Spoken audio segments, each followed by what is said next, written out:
Y estamos ante las cámaras del canal 21 de Tigo TV, canal 27 Copaco IPTV, BM Online, que es también radio y es televisión para ustedes, y además el diario digital El Nacional, que nos acompaña y secunda siempre informativamente, el diario de los lectores influyentes. Tenemos un WhatsApp habilitado, ustedes pueden enviar mensajes también acá al doctor Ditze, al ingeniero agrónomo Ditze, un alto exponente del mundo cooperativo. 0974-700-600. Él maneja el cooperativismo, está produciendo las famosas nueces de macadamia, que son riquísimas, deliciosas. Yo no sé, estas nueces, ¿dónde también se producen? ¿Qué tal, ingeniero Ronald Ditze? Buen día. Bienvenido, de vuelta. Gracias, Bruno Masi. Bueno, tengo que reconocer que siempre para mí es un inmenso placer estar contigo. Seguir los debates, te estoy siguiendo dentro del tiempo limitado, pero yo creo que el papel que estás cumpliendo para la comunicación, como suelo decir, todo es comunicable y lo que no se comunica no existe. Y lo que no se comunica no existe. Entonces hay que comunicar, y ese espacio que nos da me parece muy importante. Y bueno, nosotros, yo estoy en un perfil en términos económicos un poco bajo, y a veces tengo el espacio un poco cerrado en general, pero además tengo que agradecer, muchísima gente me abrieron el espacio como para comunicarme con la gente, y ahí estoy contigo nuevamente una vez más, y te agradezco. Este espacio, muchas gracias. Este espacio siempre acaba de tener siempre espacio, ingeniero. Yo sé, Bruno, y te felicito y te agradezco infinitamente. Me llevo muy gratos recuerdos. Nos conocemos hace mucho tiempo en el mundo cooperativo, sé cómo trabajaste también para Colonias Unidas, en muchos momentos, ¿verdad? Y con un éxito total, ¿verdad? Y ahí fue, y me alegra mucho que te ibas evolucionando en el sentido de que hoy sos propietario y estás en nada más que digamos, un sistema estructural de comunicación tan importante y el nombre me encanta mucho. BM Online. Bueno, muchísimas gracias. El ingeniero Ronald Ditze es también parte del directorio de Record Electric, entre paréntesis. Fue senador nacional, fue viceministro de Agricultura.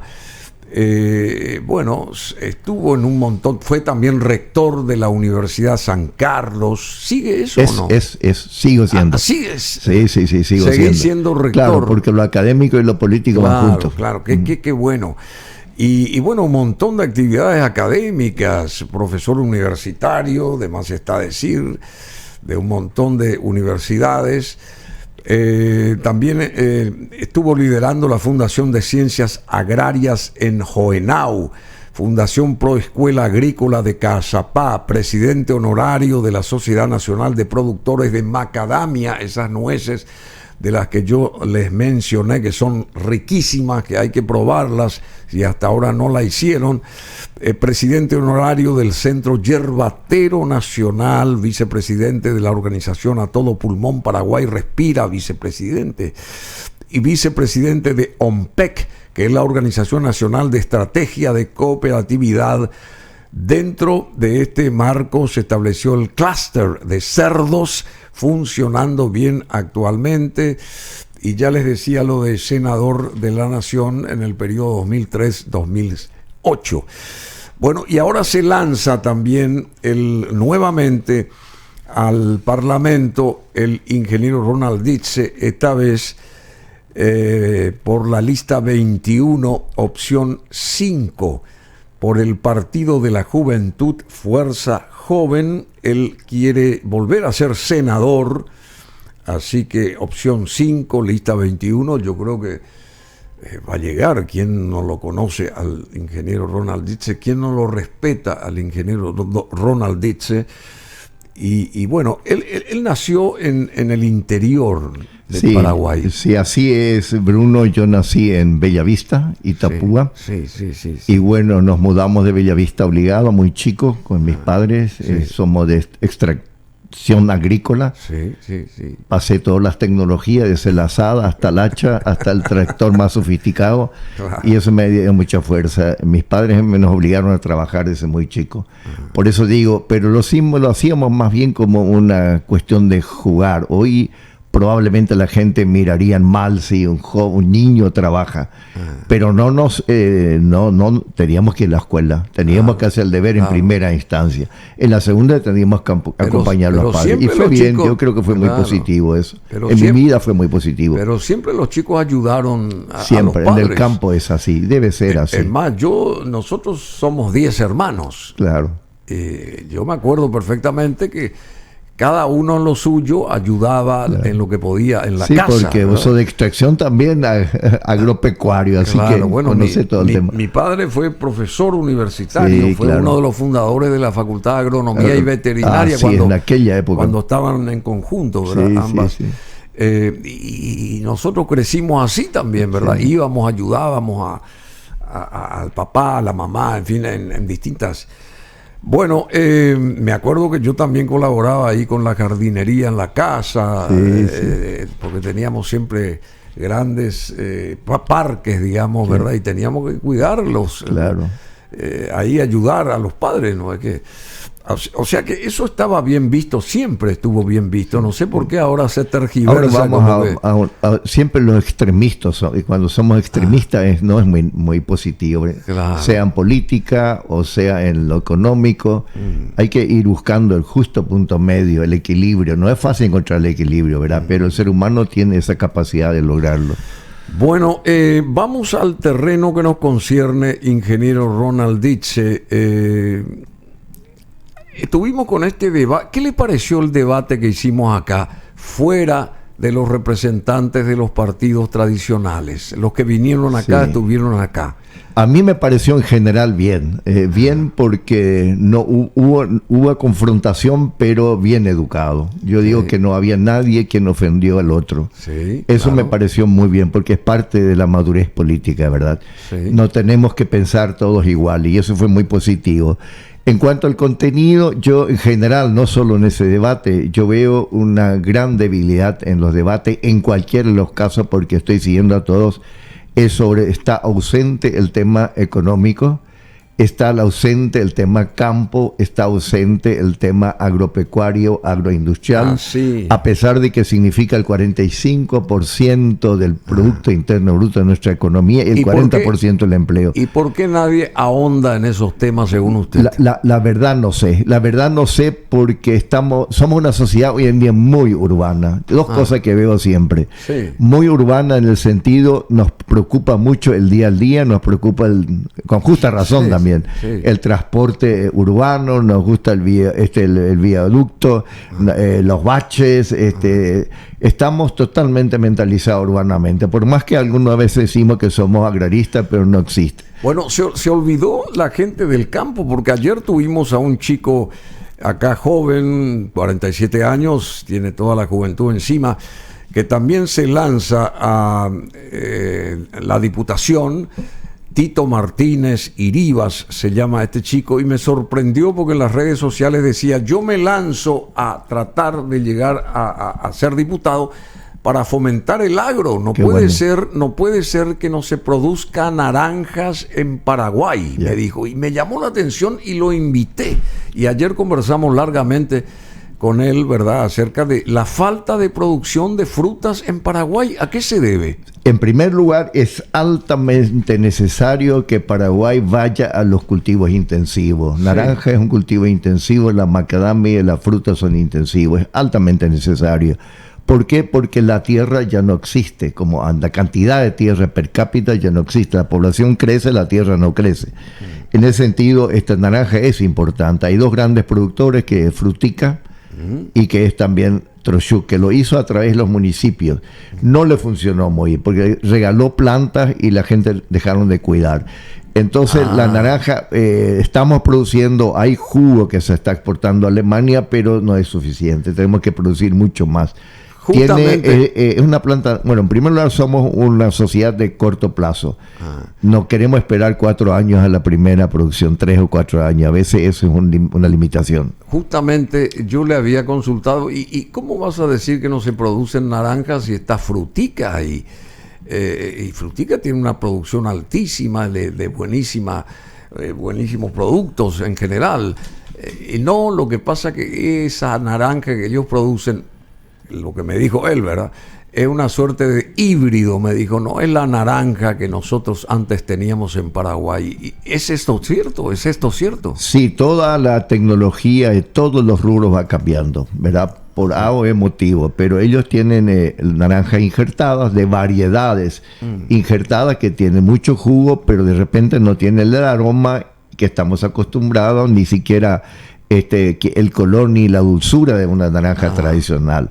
Ahora, la naranja tradicional es de muy baja productividad. En primer lugar, produce muy poco, es muy susceptible a enfermedades como la cangrosis y otras enfermedades. Las plantas y de la planta naranja en sí. ¿Se acuerda que hace más o menos 30 años atrás se quería eliminar todos los naranjales porque vino la cangrosis? Y la gente se enojaron, muchos se eliminaron, otros ya no se podía porque se manifestaban la gente, y bueno, ya estamos con esa enfermedad endémica y no es de alta productividad, por más que sea de muy buen gusto. Yo creo que con eso no vamos a poder hacer un programa lastimosamente. Pero hay variedades nuevas que son buenísimas también. De todas las frutas hay variedades nuevas y que son importantes. ¿Cómo antes, ingeniero, dice antes, en la época del come niño, como dicen de Alfredo Stroessner, que comía niños, eso pues dicen ahí, que se bañaba con sangre de vírgenes y ese tipo de cosas. En esa época funcionaba el Ministerio de Agricultura y había planes para esto, planificación para aquello, se producían semillas para esto, para lo otro, había un rigor y de aquel tiempo ahora como que cambió todo, desapareció, nadie se ocupó. ¿Es así o no? Bueno, hay que comparar tiempos, siempre es bastante difícil. Era una realidad nueva. Bertoni fue muy bueno, yo trabajé con él sin duda, pero también tenemos que reconocer fue un momento muy sencillo, muy simple, mucha disponibilidad de tierra buena que se hizo después del desmonte del estronque, con una alta productividad, con alto contenido de materia orgánica. Las cosas funcionaban muy bien, no había cambios climáticos, las enfermedades que hoy existen no existían antes. No había antes COVID, ni mucho menos otras enfermedades endémicas como hoy. Tampoco no los había. ¿Por qué? Porque era otra realidad, digamos. Las cosas cambian y el ser humano tiene que adecuarse lastimosamente a los nuevos, y tenemos mucha nostalgia, pero yo creo que hoy se produce mucho más que antes. No, nostalgia, y mucho más diversificado que antes, pero... Sí, y mucha tecnología. Yo digo siempre, cualquier rubro, como el maíz, como la soja, como cualquier más, mucho más tecnología que un computador y que un celular, ¿verdad? Hoy en día. ¿Cuál sería la visión suya como para, digamos, plantearnos o, digamos, decirnos claramente en qué consiste la base de la economía familiar campesina en Paraguay? Es muy importante la pregunta eso. En primer lugar, también somos un poco ligeros en definir, digamos, en general campesinos, y le decimos empresarios. Pero cuando hablamos de campesino tenemos que preguntarnos qué campesino y quién es el campesino. Yo creo que hay 8 tipos de campesinos. 8 tipos, y eso tenemos que ver con cuál vamos a trabajar. Uno es el campesino de autoconsumo, que solo hace autoconsumo. El segundo, el campesino que es autoconsumo, pero también excedentes vende, ya es un poco diferente. El tercero es un campesino que realmente produce mucho más para el mercado, mucho más para el mercado. Tenemos también el campesino que es realmente que va a trabajar bajo contrato. Hoy los cerdos y hoy las aves, el campesino deja de trabajar en su chacra y trabaja más para el campo, para como contrato. El otro campesino es el que tiene cierto ingreso de su finca, pero el mayor ingreso viene de ingresos extraprediales, porque trabaja para otros. Extraprediales, fuera de su finca. El ingreso es mayor que le provee su finca. Extraprediales, de predio. De predio. Extraprediales. Porque lo que obtiene en su finca es realmente poco. Entonces él trabaja y el 70-80% de sus ingresos viene porque trabaja como capataz, porque maneja un tractor de otro, y solamente 30 o 20% viene de su finca, de su predio. De ahí viene extra predial. Sí. Y finalmente tenemos más el campesino hoy que le llaman placeless en inglés, fuera de su lugar, o sea que él vende y a los commodities vende su producto, no acá en el lugar ni la fe, ni sabe dónde vende, va a 10.000, 20.000, Sí. 12.000 kilómetros, su producto está en la mesa del consumidor, muy sofisticado, que son otro tipo de... Entonces tenemos que ver quién necesita cómo trabajar, pero sí hay que hacer algo por ellos, sin lugar a dudas, y hay alternativas. Convertir el campesino en agricultor es importante. Bueno, pero ¿cómo progresan, por ejemplo, usted que está en el mundo del cooperativismo, cómo progresan las cooperativas agrícolas? ¿Cuál es esa fórmula de éxito y cómo el resto del campesinado, porque los cooperativistas son campesinos también, labran la tierra, digamos, están detrás de sus productos, etcétera, etcétera. Son seres humanos normales y silvestres. ¿Cuál es esa diferencia entre el sector cooperativo y el sector productivo que no es cooperativo, digamos? Claro. En primer lugar, están motivados para la producción. ¿Pero por qué están motivados? Porque tienen una venta segura. ¿Por qué tiene una venta segura? Porque la cooperativa le cumple esa función. Le compra, le transforma, le adecua al mercado y lo vende. Entonces, esta parte él no se preocupa y puede dedicarse más a su finca. ¿Pero por qué las cooperativas funcionan bien? Porque tienen un sistema de capitalización extraordinario, que lo inventó un tal Sarmiento Schultz en Colonias Unidas, tenía tercer grado, que creo que tercero, a lo mejor llegó a cuarto, no sé, y él inventó un sistema de capitalización que funciona hoy. ¿Qué significa eso? ¿Y cómo es eso? Cualquier producto que tiene que entregar un productor, él tiene que dejar por soja 200, por maíz 200, por leche 100 guaraníes, por el alfiler que compra, por la galleta que compra, les quitan un número. Entonces, para él es un ahorro forzoso. O sea, parte de la ganancia. Claro, le saca. Sería un ahorro también. Un ahorro. Para él no es forzoso, porque también hay que ahorrar. Como dice el principio de Max Weber, hay cuatro realidades importantes para el tema del éxito de la ética protestante. Primero, hay que trabajar. Y ellos trabajan, y trabajan con fuerza y con ganas. Sol a sol. Sol a sol. Y de noche 24 horas también si hace falta. Segundo, tienen que ahorrar. Estamos en una sociedad de consumo, nos va muy rápido el dinero, más con la inflación. Entonces ellos tienen que ahorrar. Y la forma de ahorrar es esta.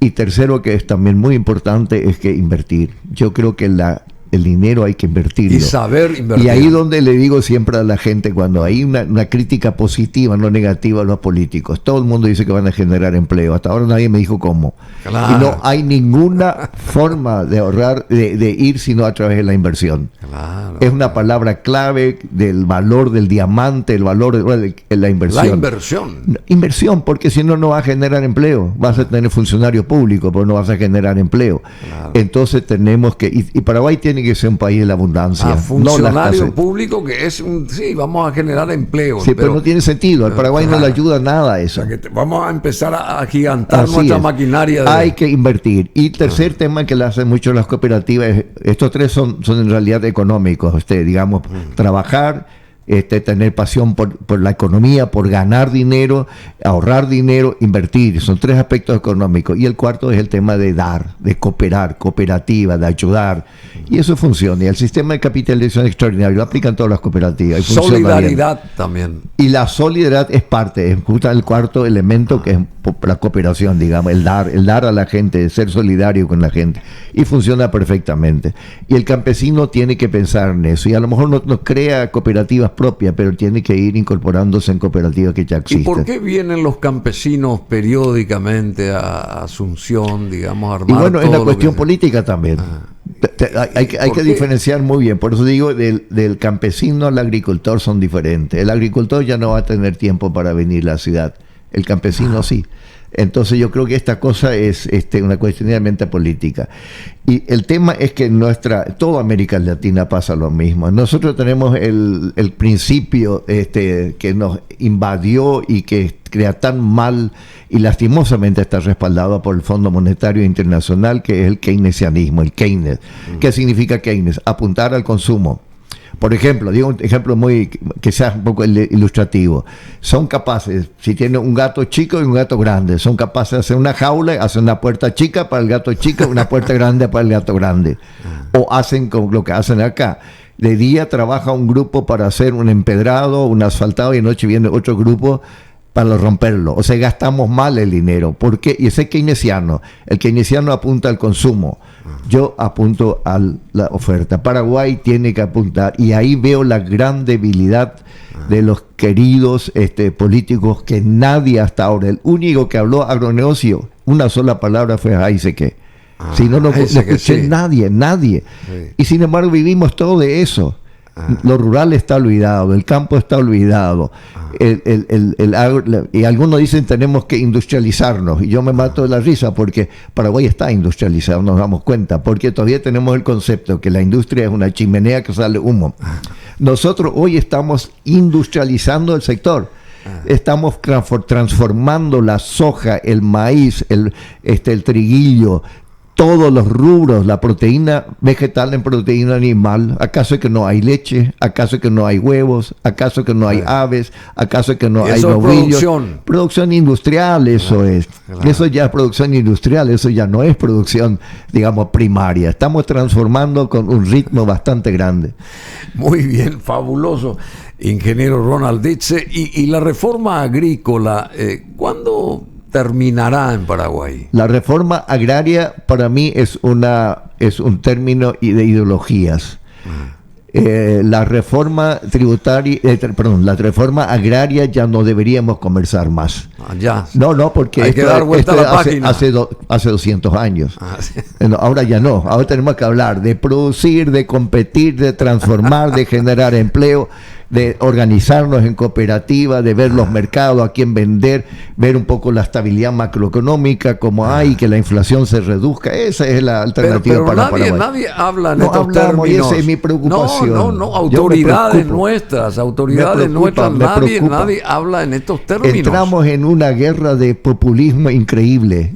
No se va a poder. Mira, cualquiera que salga al gobierno que llegue viene con manos atadas. El 30 viene con manos atadas. ¿Por qué tenemos manos que decirle atadas? Al pueblo que estamos con manos atadas. ¿Por qué? ¿Por qué? Porque tenemos 35% de nuestra economía está endeudada con créditos. Porque el déficit fiscal interno, la deuda interna es alta.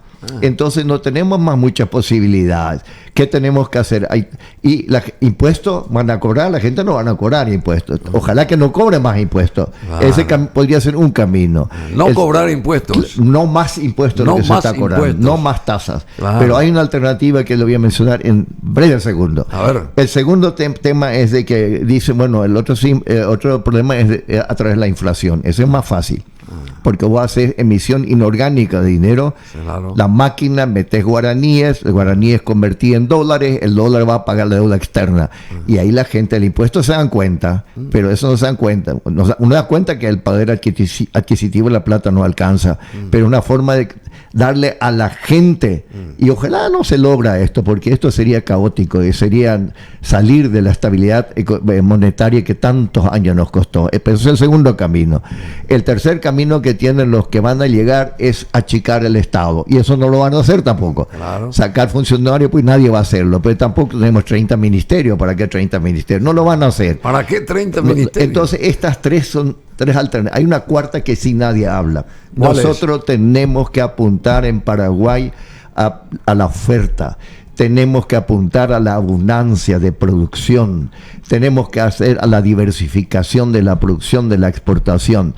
Tenemos que producir mucho porque da el país. Y ahí ganamos todo. Cuando más se produce, ¿qué va a pasar con el precio de los productos? Va a bajar. Claro. El urbano tiene más ventaja que el agrícola, pero va a tener un costo más bajo. Eso por un lado. El Estado va a ganar muchísimo.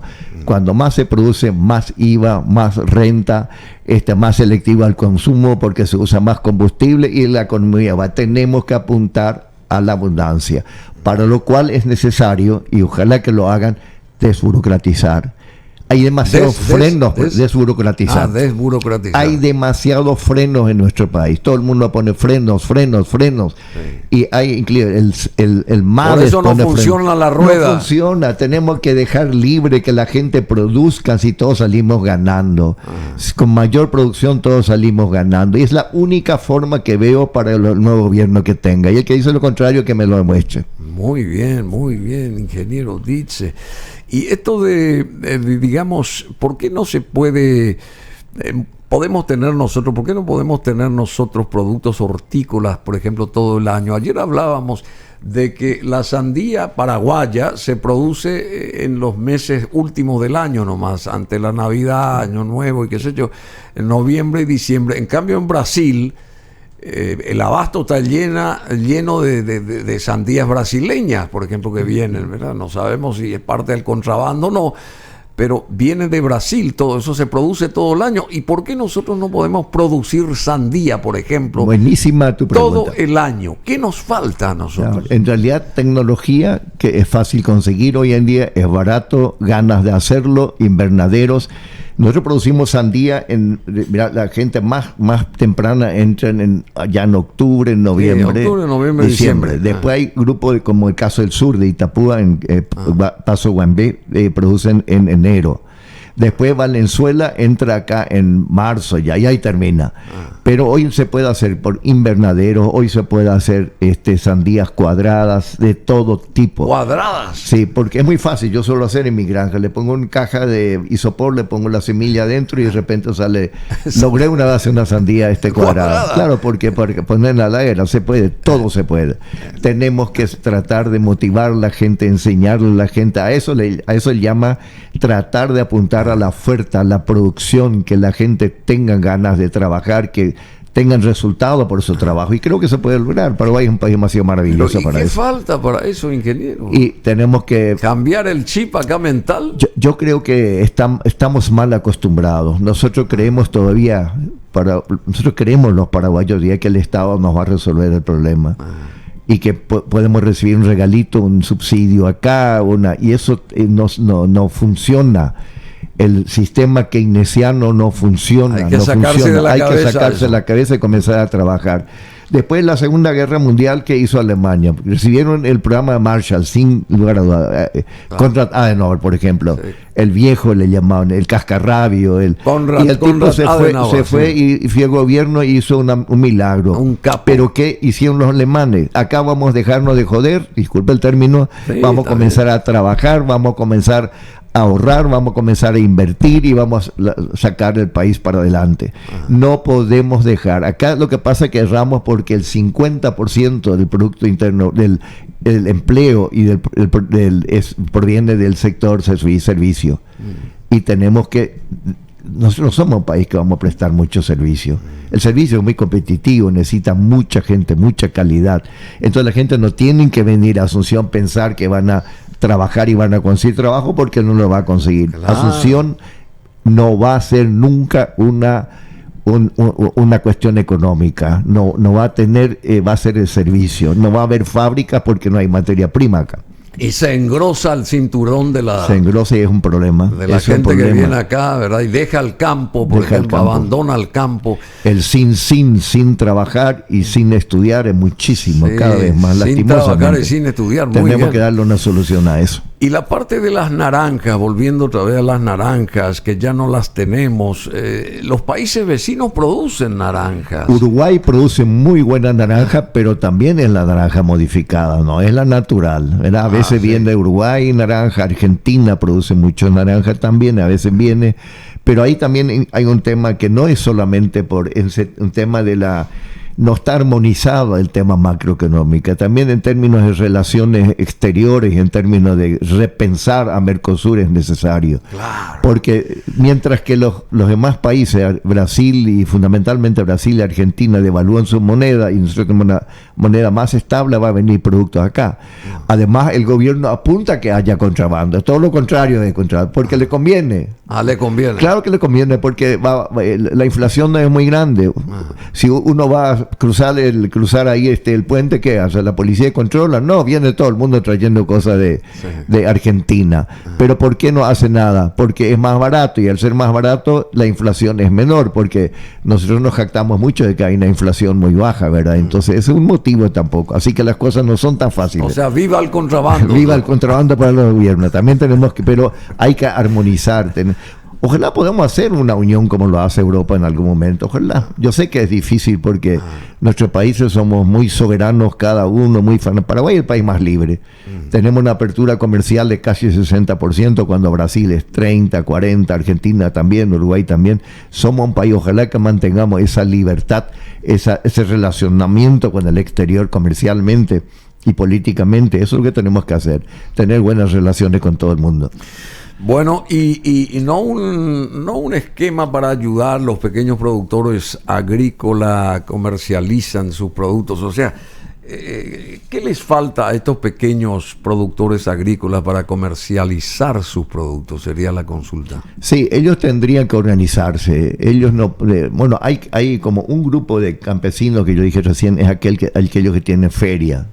Por ejemplo, que van al shopping acá y venden sus productos. Eso es importante, pero no es para todos, es para un grupo. Entonces yo creo que ellos tienen que organizarse, tienen que formar organizaciones, comités, pero si es posible cooperativas, ¿verdad? Yo creé 2 cooperativas este año. Tienen que cooperativizarse. O si no, ingresar a una cooperativa que ya está consolidada, ¿verdad? Claro. Porque la cooperativa va a hacer su papel que él no maneja, que es justamente a dónde vender. Él no sabe a dónde vender, pero él tiene que dedicarse a producir bien, mucho y bien. Y después viene un tema de capitalización. Hoy la agricultura que no es tecnificada y no es capitalizada es muy complicado.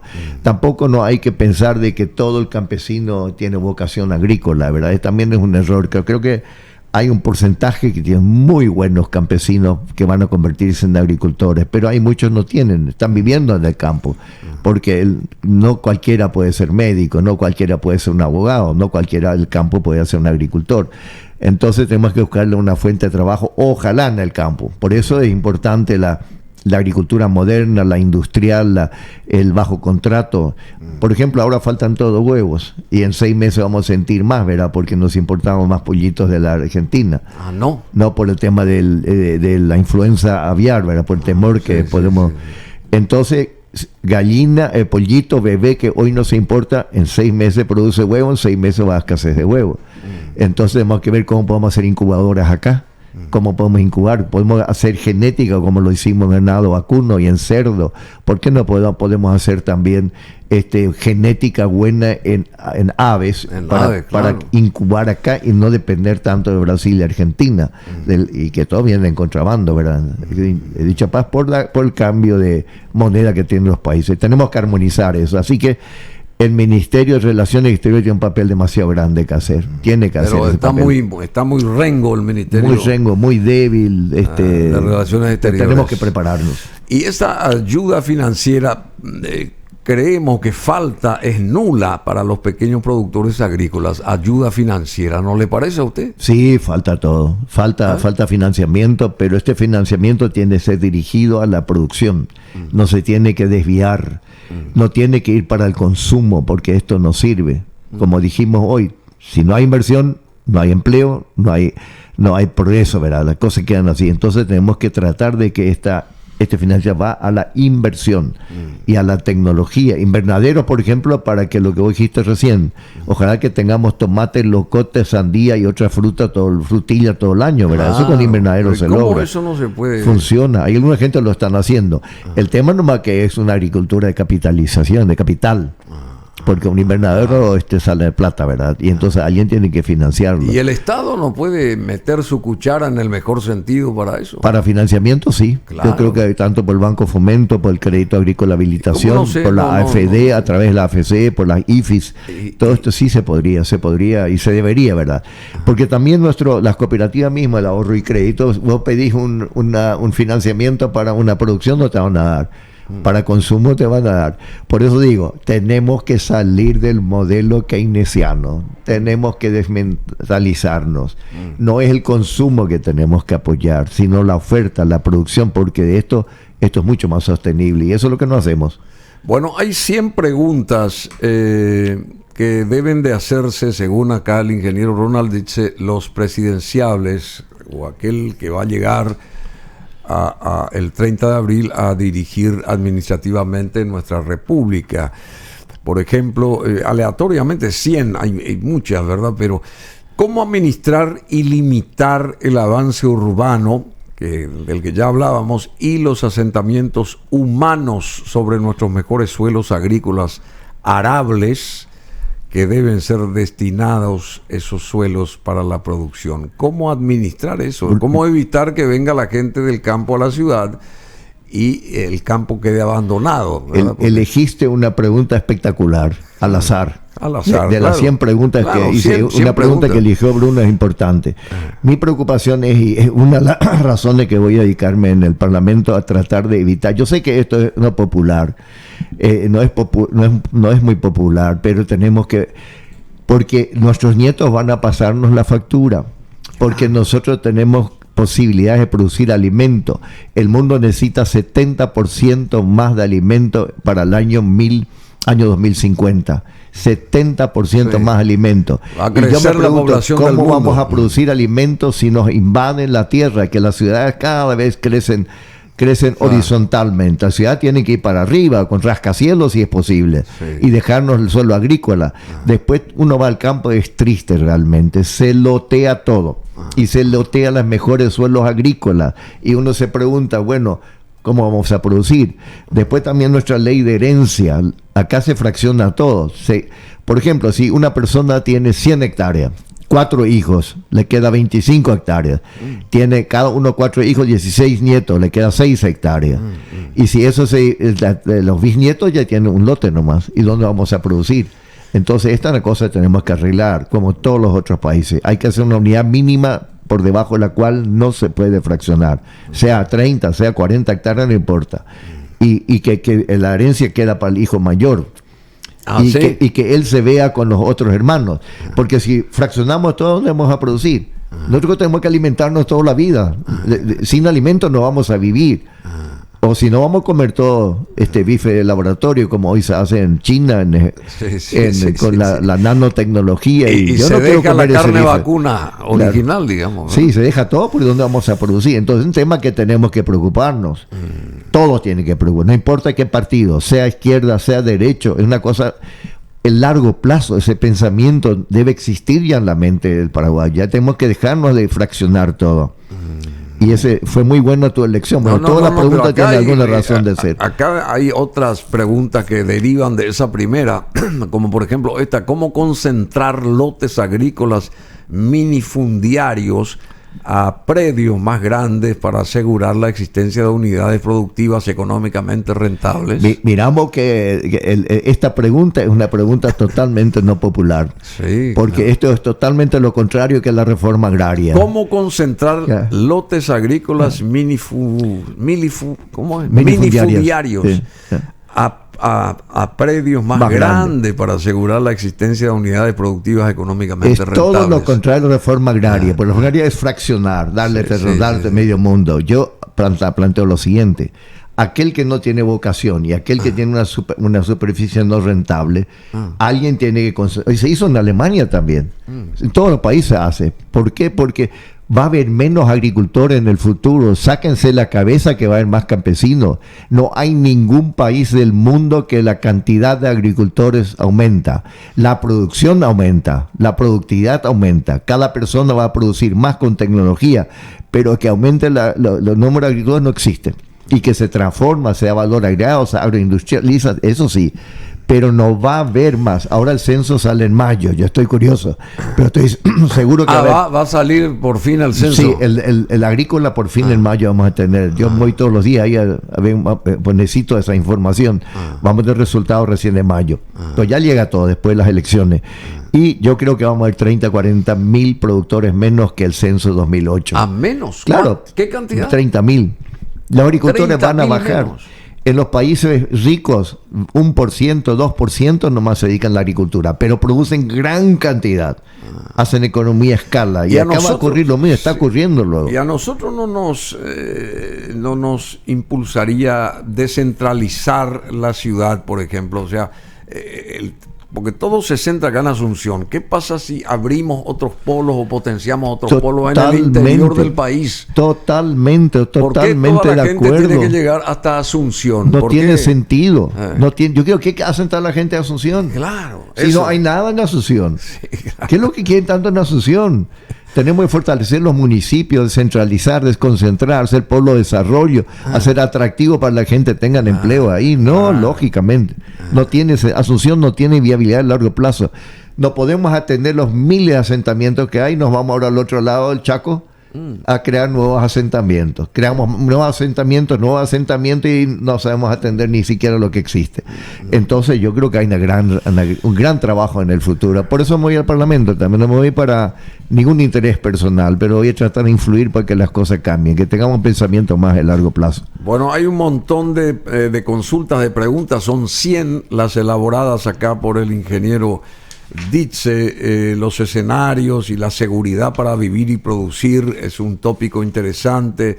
El mercado y el consumo es otro tópico importante y tiene cada uno de ellos sus preguntas alusivas. La agricultura, ¿cómo es? La agroindustria y el valor agregado. La propia agricultura, la ganadería también. ¿Cómo está el hato ganadero hoy? También disminuyó, ¿verdad? Disminuyó, tenemos 13.600.000 cabezas y Paraguay tiene potencial para 25 millones de cabezas. Tenemos que apuntar a eso. El tema que ahí lo que tiene que haber otra política de financiamiento para retención de vientres. O sea, la hembra embarazada o por embarazarse tiene que quedarse en el campo y producir terneros. Pero si le llevamos a la carnicería, no, ¿qué va a hacer? Claro, no hay manera, ¿verdad? No hay milagro. Y desaparecen los terneros. Hay buenas cosas que están pasando, como por ejemplo la inseminación artificial, está dejando paso ahora el cultivo de embriones, estamos metiendo la genética, hay buenas por perspectiva, pero tenemos que producir más animales. De vuelta, voy en cualquiera de los rubros, agrícola, ganadera, forestal, a la abundancia. 25 millones de cabezas quiero tener antes que me muera. No, sí. 25 millones de cabezas, no 13 millones. No, 13. Quiero tener 6 millones de hectáreas de soja. Quiero tener hortalizas y frutas. No tenemos 200.000 hectáreas nomás de cultivo permanente. Yo quiero de 3 millones de hectáreas. Claro. Yo quiero que la gente comience a producir y ganen con la producción. ¿No? Y tenemos que apuntar. Este país es un país agrario y va a seguir siendo por los próximos 20 años. Lo va a transformar, lo va a capitalizar, va a meter tecnología, va a mejorar, va a investigar, pero no hay otro. Nosotros tenemos oro, no tenemos diamante, no tenemos petróleo y menos mal que no lo tenemos. Entonces la mejor forma de distribuir las riquezas es a través de la producción primaria y su transformación. ¿Y el agua y la energía? Y eso es importante. Yo creo que ahí hay que apuntar también hay que apuntar muchísimo en ese tema.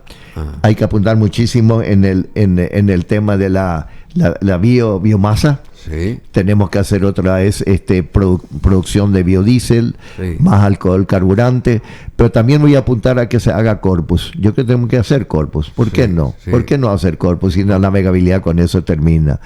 Pero también tenemos que hacer algo con Itaipú que nadie habla. Visto que estabas leyendo que va a reducir. Sí. Todos estamos felices cuando se reduce la energía eléctrica. Sí. Y no nos olvidamos que Paraguay usa la energía eléctrica para el foco y el aire acondicionado y la heladera. Brasil usa el 85% y nosotros el 15%. Sí. Y ellos usan para la industria porque quieren competir con China, que tiene un costo más bajo. Y nos hacen depender para que compremos la energía de Brasil. Y entonces yo voy a hacer algo que no es popular. De vuelta no es popular. Por eso a lo mejor nadie me elige, nadie pone el voto. No. Pero yo digo, lo que tenemos que hacer es que Itaipú se endeuda de nuevo. Nuevamente, se endeuda, sí. Pero se endeuda en 30 mil millones de dólares. 15 mil millones de dólares para Brasil, 15 mil millones para Paraguay. ¿Qué hacemos con Paraguay? Y nosotros potenciar entonces sube, nos baja la electricidad, el costo de la electricidad. Pero ¿qué hacemos con las plata? Ese no toca a nadie, ese va directamente a nuestros 15 mil millones que tenemos de deuda externa, va directamente a los bancos. Paraguay queda con cero. Nos van a comenzar a respetar, vamos a ser un país soberano, vamos a ser la Suiza, y después como no vamos a pagar más deuda, pues ya está pagado, vamos a invertir esa deuda. Qué fabuloso. Y mantengamos el precio como está ahora. Sí, mantengamos el precio, porque Brasil es el que va a tener la ventaja, no nosotros. Después tenemos que reducir un poco el robo de la energía. Sí. Uno va al campo. Robo en todos lados. Yo me voy a todos lados y de todo tipo. Yo me voy al campo y veo que cómo se cuelga. Todo el mundo se cuelga. Incluso despensas se cuelgan. La gente no ven. Y los que pagan por todo. Yo creo que hay que transparentar. Pero no tenemos que permitir que baje la energía eléctrica. Bueno, yo sé que suena mal, pero yo quiero a mi país. O sea que no tiene que bajar la energía. No, endeudémonos. Además no se va a endeudar ni Brasil ni Paraguay. El que se va a endeudar es Itaipú, como lo ha hecho siempre. Claro. Y nosotros vamos a ser un país libre. Porque ¿qué pasa? Nosotros apuntamos siempre para que sobre algo y tengamos plata. Pero ¿qué hacemos con la plata? Corrupción y lapidamos. No tiene sentido. Por supuesto que no tiene sentido. Y el turismo rural, rápidamente, el desarrollo del campo, ¿el turismo también se puede potenciar? Sí, se debe potenciar. Paraguay tiene, hoy en día el turista no quiere ver cemento, quiere ver historia, quiere ver museos, quiere entrar a un bosque, quiere ver animales silvestres, quiere ver biodiversidad, quiere ver agua limpia, quiere bañarse, Y ese tipo de turismo tenemos que fomentar. Pero para lo cual, a mí me preocupa un poco. Yo llevo mucho extranjero, porque si me voy yo a las ruinas de Trinidad y Jesús, piden la cédula. Me piden la cédula. Y si me voy con extranjero, yo tengo que pagar 10.000 y el otro 20.000. Y me doy vergüenza y la otra te miran. Tenemos que cobrar todo lo mismo. Claro. ¿Por qué vas a cobrarle más? Entonces el tipo ya se enoja, no por la plata. Porque por el hecho, no podés hacer. ¿Cómo al extranjero es menos que nosotros? Entonces queremos que el turista venga, pero ¿cómo si le maltratamos? Es un maltrato. Es un maltrato. Hagámosla, que me cobre a mí 20 también, pero hagámoslo igual. Sí, por supuesto. Son estas cosas que yo no sabía ese detalle. Sí, paga más. Yo me doy vergüenza cuando voy a un extranjero. No te miran, no te dicen nada, te miran ahí con la educación que tienen y bueno, tienen que pagar. Piden la cédula y me hacen rebaja. Yo no quiero que me hagan rebaja. Paguemos todo igual, por más que todos nos gusta la plata en el bolsillo, ¿verdad? Bueno, ingeniero Ronald Dietze, Dankeschön, muchísimas gracias. Se postula al Senado por por la lista 21, ¿es? Sí, y la opción 5, Partido de la Juventud, Fuerza Joven, Ronald Eno Dietze, Jung Hans. Pariente del presidente de la Corte. Sí, por los dos lados. Sí. Porque él es Diesel Junghans. Sí, y mi abuela era Diesel, pariente por el lado de mi papá y por la mamá Junghans. Somos doble pariente. Sí. Bueno, que le vaya muy bien, ingeniero, que te vaya bien. Yo te tuteo también porque así es, así tiene que ser. Sos amigo de muchos años. Bueno, así muchísimas mismo. Gracias. Y no sé, acá tenés una cámara. ¿Qué dirías a la ciudadanía para que justamente se acuerde del ingeniero Dietze el 30 de abril? Porque tenés que formar parte, o tiene usted que formar parte del Senado, sí o sí, ingeniero, porque nos va a dar mucha suerte y orientación por sobre todas las cosas. Yo le digo lo siguiente, no se preocupen de los dos partidos que tienen más posibilidades de entrar. Tenemos que ser concretos y serios, porque así es. Ellos van a llegar sin tu voto. Ellos van a llegar también sin tu voto. Acuérdense también de estos partidos que no tienen dinero, que no gastan dinero en política, que no compran nada, que simplemente venden sus conocimientos y su experiencia para bien y el servicio del Paraguay. Porque eso permite el equilibrio. Porque no tenemos que tener una hegemonía política, tenemos que diversificar. Cualquiera de los partidos chiquititos, no estoy hablando solamente del mío, la lista 21, el Partido de la Juventud, cuando más votos tiene, más equilibrado, y hay buenísima gente. Yo no soy el único que sabe y que conoce y toma en serio la vida. Hay mucha. Acuérdense que también existimos y que podemos hacer una contribución demasiado grande. También tiene que cruzar los votos. Y a la juventud especialmente, no se queda en su casa. Que no pasa lo que pasó en Gran Bretaña. En Gran Bretaña se hizo un referéndum para salir de la Unión Europea. y los jóvenes y la mayoría quedaron cómodamente en su casa un domingo y el lunes encontraron que ya no estaba en la unión. El perjuicio que creó es increíble. Hoy están arrepentidos. Hoy están arrepentidísimos porque al importar algo pagan un arancel muy elevado. Al exportar algo también. No hay turismo, no hay nada. Entonces, señores, la política nos debe interesar a todos nos afecta, así que vayamos a las elecciones, hagamos ese sacrificio el próximo 30 de abril. Bueno, y hay que sufragar, por supuesto. Claro, totalmente. Hay que ir a sufragar. Pongan su voto. Hoy son soberanos, porque es la primera vez en la historia donde el pueblo es soberano para elegir la gente, porque no hay lista cerrada. Hoy pueden apuntar y decir, ese es mi candidato y a ese voy a elegir, cosa que nunca tuvimos. Aprovechen eso, dejamos de ser fanáticos. Como dice el filósofo Hegel, la verdad está en el todo, no en las partes.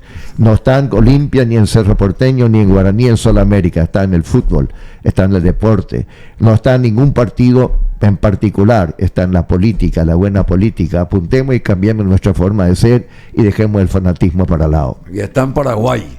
Y estamos en Paraguay. Para que desarrolle su potencial, que tiene mucho hay potencial. demasiadas cosas que hacer en este país. El Paraguay. Y bueno, por supuesto, Ronald Dietze, un gran paraguayo, un gran referente, y hay que apostar por él el 30 de abril. Quiere ser senador por la lista 21, opción 5.